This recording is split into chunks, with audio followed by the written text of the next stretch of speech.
this time of year. And same with Boston and Memphis. Boston and Memphis. Those are both traps. Both of those are trap games. We got Minnesota's almost. Yeah. Listen, everything is real. Okay, very. Detroit got it together. It's Friday, you guys. Stop Freaky Friday. Stop playing games. All right, Katie and the Rockets looks to gain momentum as CJ McCollum and the Hawks seek their 12th consecutive win. First quarter, we were talking about this dude, Jalen Johnson, balling this year. One dribble from half court.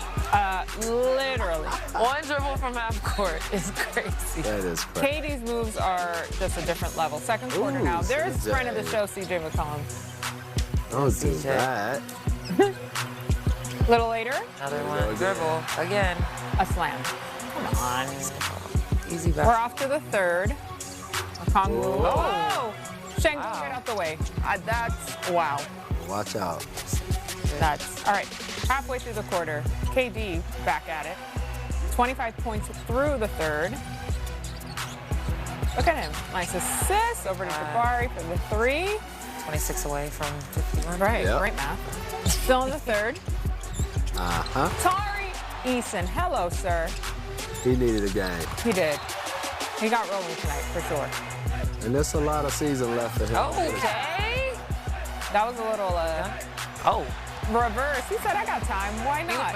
You saw he checked to see if Just in someone was case. coming behind him. He saw what happened to his teammate. Rockets win 117-95. A much-needed victory for the Rockets as they end the Hawks' 11-game winning streak.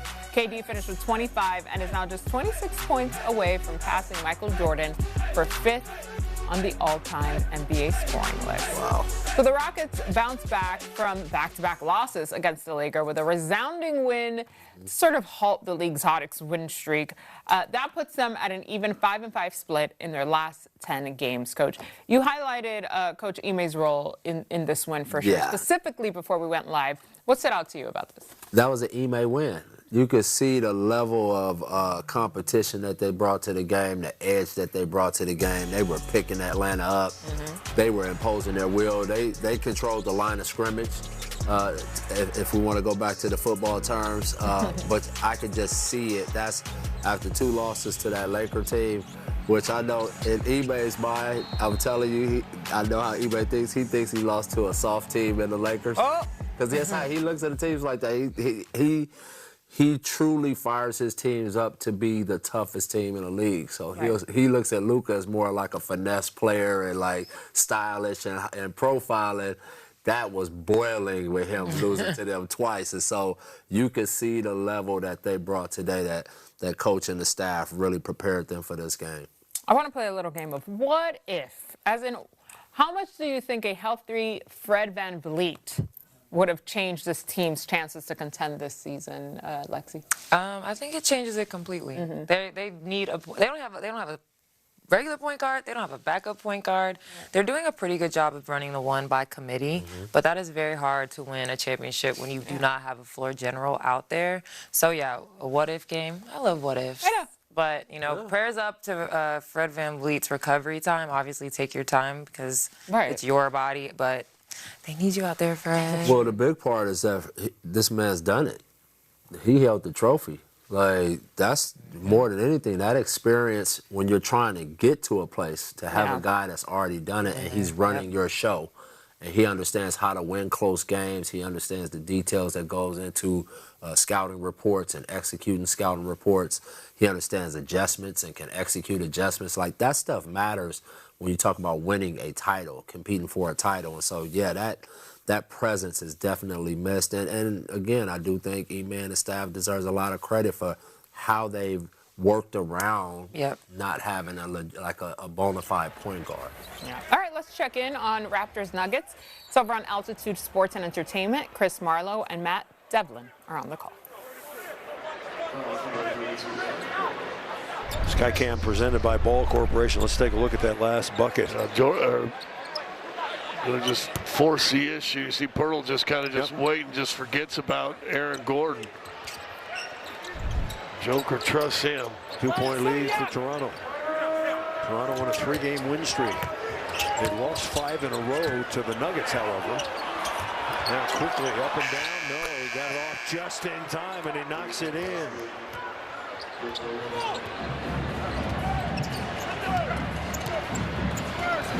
Lots of two-man game with Gordon and Jokic.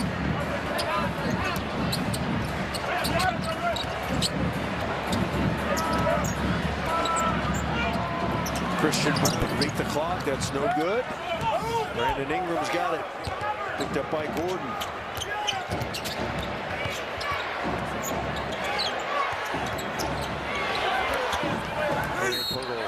Lay it in and a foul.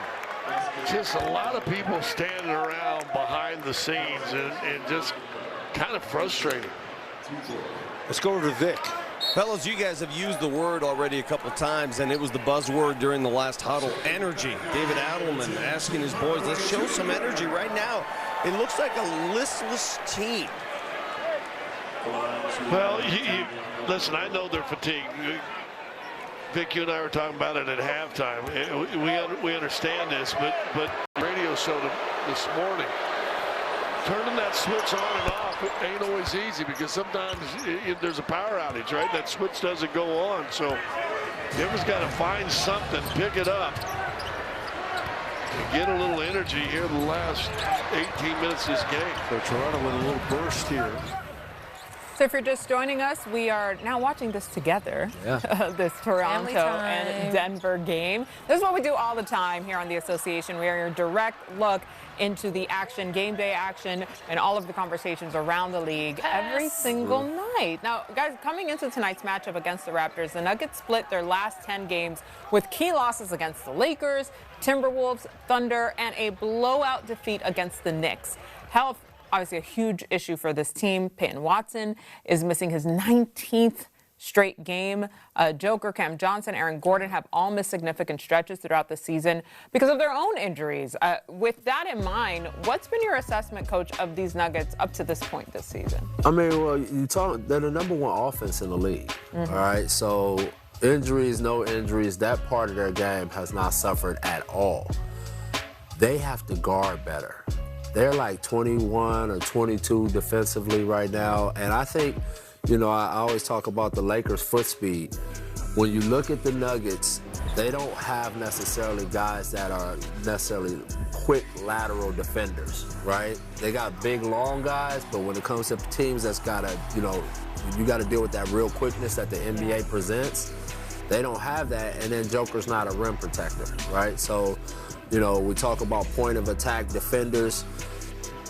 When I look at them, Brown is maybe the closest thing they have. Bruce Brown is a guy, but he doesn't play enough of the big minutes that they need. But I think they got to figure out what they're going to be defensively and start turning it up on that end because clearly offensively they got it figured out. It don't matter who's on the floor for them.